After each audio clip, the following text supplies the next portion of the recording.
அனைவருக்கும் வணக்கம். இது சாரதி லா ஸ்டடீஸ். சாரதி லா ஸ்டடீஸில் பிஎன்எஸ்ல அடுத்ததாக பார்க்கக்கூடிய மிக முக்கியமான இல்லுஸ்ட்ரேஷன் பேஸ்டு கொஸ்டின்.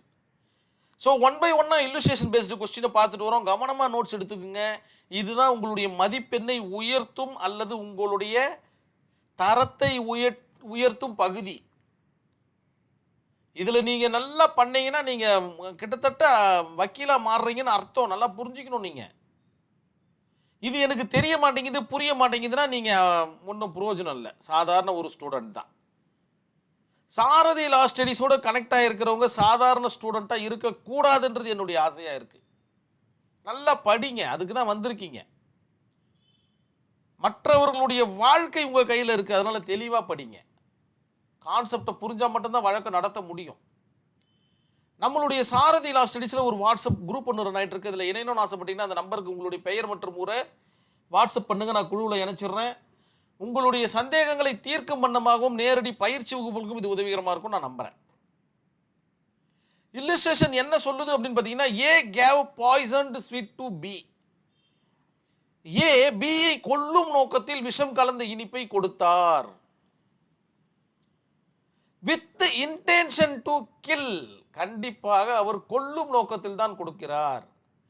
பி அதில் சிறிய துண்டை மட்டும் சாப்பிட்டு விட்டு வைத்தார்.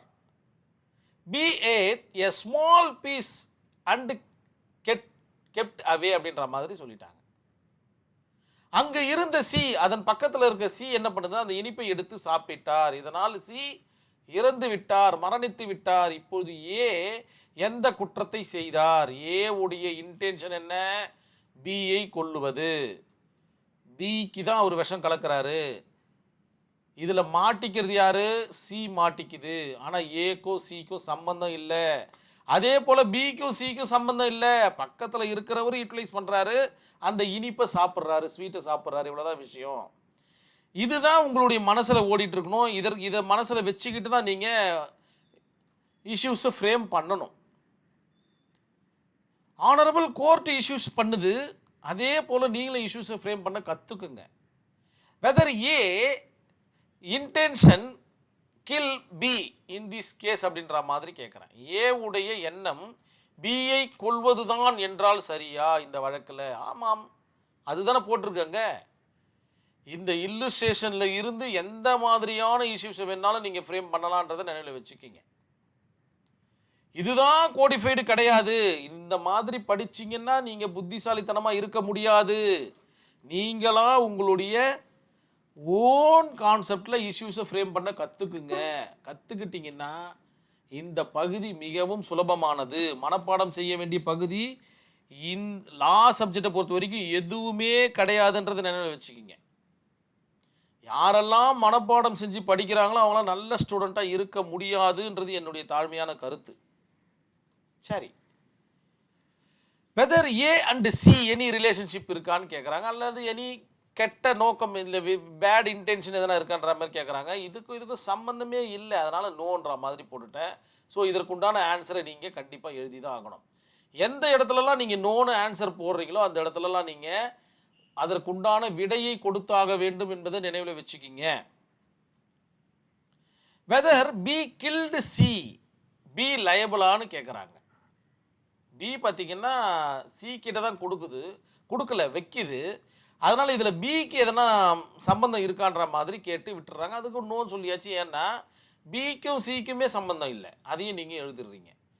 எப்படி ஏக்கும் சிக்கும் சம்பந்தம் இல்லாத இருக்கோ அதே போல் பிக்கும் சிக்கும் சம்பந்தம் இல்லை. ஸோ இஷ்யூஸை ஒரு வழியாக ஃப்ரேம் பண்ணிட்டோம்.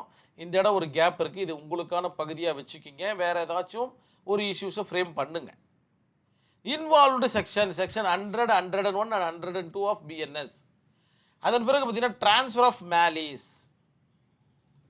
நினைத்தது ஒன்று நடந்தது ஒன்று என்றால் இந்த டாக்டரின் உள்ள வந்துடும். இதை நீங்கள் வீடியோவில் பார்த்து உங்களுடைய நோட்ஸும் நீங்கள் எடுத்துக்குங்க. ஃபேக்ட் ஆஃப் கேஸில் என்ன எழுத போகிறீங்க, எல்லா செக்ஷன்ஸையும் ப்ரீஃபாக எழுத போகிறீங்க. இதில் செக்ஷன் 100 101 டிஃபைன் பண்ணி சொல்லியிருக்கு. செக்ஷன் 100 பார்த்தீங்கன்னா கல்பபிள் ஹோமிசைட். இதனுடைய வீடியோ சாரதி லா ஸ்டடீஸில் இதே பிஎன்எஸ்எஸ்ல இருக்குது. அதே போல் 101 பார்த்தீங்கன்னா மர்டர். ஸோ இதில் ரெண்டுமே நடந்திருக்கு, கொலையும் நடந்திருக்கு, கொலைக்கு உண்டான கான்செப்டும் நடந்திருக்கு. ஸோ ரெண்டுத்தையுமே எழுதுறீங்க. செக்ஷன் 101 கவர் ஆகுது. இது ரெண்டுத்தையும் இணைச்சு எழுதுனீங்கன்னா உங்களுக்கு இதுவே 2 பக்கத்திற்கு மேலே வந்துடும். அதற்கு தனி கேஸ் ஸ்டடி இருக்கு பாருங்க. இந்த ஒரு கேஸ் ஸ்டடி தான் எழுதணுமான்னு கேட்டிங்கன்னா கண்டிப்பாக கிடையாது. இதற்கு ஒரு கேஸ் ஸ்டடி இருக்குது, இதற்கு ஒரு கேஸ் ஸ்டடி இருக்குது, இல்லை ரெண்டுத்துக்கும் சேர்ந்த மாதிரி ஒரு கேஸ் ஸ்டடி இருக்குது, அதை எழுதலாம். அதன் பிறகு இது ஒரு கேஸ் ஸ்டடி இருக்குது. ஸோ 2 கேஸ் ஸ்டடி எழுதுறதுல தவறொன்றும் கிடையாதுன்றதை நினைவில் வச்சுக்கிங்க. கல்பபிள் ஹோமிசைட்னா என்னன்னு தெரியும், அதுக்கப்புறம் மர்டர்னா என்னன்னு தெரியும். அதன் பிறகு பார்த்தீங்கன்னா செக்ஷன் 102 தான் பார்த்தீங்கன்னா இதில் முக்கியமான ஒரு விஷயமா பார்க்கப்படுது. அதற்குண்டான டெஃபினிஷன் இந்த இடத்துல மிக தெளிவாக கொடுத்தாச்சு. ஒருவர் ஒருவரை கொல்லும் நோக்கத்தில் செயல் செய்தால் அந்த செயல் தவறாதலாக வேறு ஒருவரின் மரணத்திற்கு காரணமாக இருந்தாலும் அந்த குற்றவாளி கொலைக்கு பொறுப்பானவர் ஆவார். முடிஞ்சு போச்சா? இப்போ இதில் லயபிள் ஏவான நம்ம ஒரு கொஸ்டினை கேட்டோம். எஸ், லயபிள் பார்த்தீங்கன்னா ஏ தான், பியும் இல்லை, பி இல்லை அப்படின்ற மாதிரி சொல்லிடுங்க. இதை எடுத்துக்கிட்டு வரக்கூடிய அந்த கான்செப்ட் தான் state of Maharashtra versus Vaijnath all India record 1966 நடந்த ஒரு வழக்கு. இந்த வழக்கில் என்ன சொல்ல வருது அப்படின்னு பார்த்தீங்கன்னா, வைஜித்நாத் தனது எதிரியை கொல்லும் நோக்கத்தில் என்ன பண்ணுறாருன்னா துப்பாக்கியால் சுடுகிறார். ஆனால் துப்பாக்கி குண்டு பார்த்தீங்கன்னா வேறு ஒருவர் மீது பாய்ந்து அவர் இறக்கிறார். இதுதான் பார்த்தீங்கன்னா கான்செப்ட். அவர் பார்த்தீங்கன்னா பிக்கு குறி வைக்கிறார், ஆனால் சி தவறுதலாக செத்துடுது. இஷ்யூஸை ஃப்ரேம் பண்ணுறாங்க ஆனரபிள் கோர்ட். ஒருவர் ஒருவரை கொல்லும் நோக்கத்தில் செயல் செய்தால் அந்த செயலினால் மற்றொருவர் இறந்தால் அந்த மரணத்திற்கு அவர் பொறுப்பேற்க வேண்டுமா அப்படின்ற மாதிரி ஒரு கொஸ்டினை அரோஸ் பண்ணுறாங்க இஷ்யூஸில். ஆனரபிள் கோர்ட் ஜட்ஜ்மெண்ட் கொடுக்குறாங்க. குற்றவாளியின் நோக்கம் ஏவை கொல்லுதல் என்றாலும் வேறு ஒருவர் இறந்தால் டிரான்ஸ்ஃபர் ஆஃப் மேலிஸ், குற்றவாளி யாரை கொல்ல வேண்டும் என்பது பொருட்டல்ல, அவர் செயல் ஒருவருக்கு மரணம் ஏற்பட்டிருந்தால் அதற்கு அவர் பொறுப்பேற்க வேண்டும் அப்படின்ற மாதிரியான ஒரு ஜட்ஜ்மெண்ட்டை இந்த கேஸ் ஸ்டடியில் கொடுத்துட்றாங்க. இதையும் நீங்கள் கவனமாக எழுதுங்க. இந்த மாதிரியான கான்செப்டை மனசில் வச்சுட்டு இருந்தீங்கன்னா வேறு எந்த மாதிரி மாடல் மாறி மாறி கேட்டாலும் நீங்கள் உங்களால் இந்த மாதிரியான கொஸ்டினுக்கு உண்டான ஆன்சரை எழுத முடியும் அப்படின்றத மனசில் வச்சுக்கிங்க. இதெல்லாம் தான் உங்களுடைய மனசில் வச்சுக்க வேண்டிய விஷயம், மனப்பாடம் பண்ணுறது கிடையாதுன்றத ஆணித்தனமாக இந்த இடத்துல சாரதி லா ஸ்டடிஸ் உங்களுக்கு சொல்ல விரும்புது. அதன் பிறகு பார்த்தீங்கன்னா ஜட்ஜ்மெண்ட் எழுதுறீங்க. உங்களுக்கு எதனா பாயிண்ட் ஆஃப் வியூன்னு இருந்ததுன்னா அதையும் எழுதலாம். நீங்கள் அதுக்கப்புறம் ஒரு கன்க்ளூஷன் எழுதுனீங்கன்னா இந்த கொஸ்டினுக்கு உண்டான ஆன்சர் 5 பக்கங்கள் குறையாமல் எழுத ப்ராக்டிஸ் பண்ணுங்கள். அதே நேரத்தில் 20 நிமிடங்களுக்குள்ளே எழுதணும். சும்மா உட்காந்துன்னு யோசிச்சுட்டு இருக்கக்கூடாது. டைம் ஓடிக்கிட்டே இருக்குது, 3 மணி நேரம் தான். சும்மா அப்படி எழுதணும். உட்கார்ந்த தேர்வறையில் உட்கார்ந்தது முதல்ல முடிகிற வரைக்கும் அந்த இடத்த விட்டு வேறு எதுவும் யோசிக்கக்கூடாது. நீங்கள் பாட்டு எழுதிக்கிட்டே தான் இருக்கணும். அப்போ தான் நம்மளால் அரியர் இல்லாமல் வெளில வர முடியும். இந்த கதை அடித்து பாஸ் பண்ணுறதெல்லாம் இதுக்கப்புறம் நடக்காது. காலம் மாறி போச்சு. ஒழுங்காக படிக்க ஆரம்பிச்சிருங்க. இந்த ஃப்ளூக்கில் பாஸ் பண்ணுறதெல்லாம் வேண்டாம். 5 சப்ஜெக்ட் எழுதுகிற 2 சப்ஜெக்ட் பாஸ் பண்ணிட்டா 3 சப்ஜெக்ட் அரியர் இருக்குது, அதையும் அப்படியே அதெல்லாம் வேண்டாம். நல்லபடியாக படிங்க, நல்லபடியாக பாஸ் பண்ணுங்கள். நம்மளுடைய சொசைட்டியே பார்த்திங்கன்னா அட்வொகேட்ஸ் கையில் இருக்குது.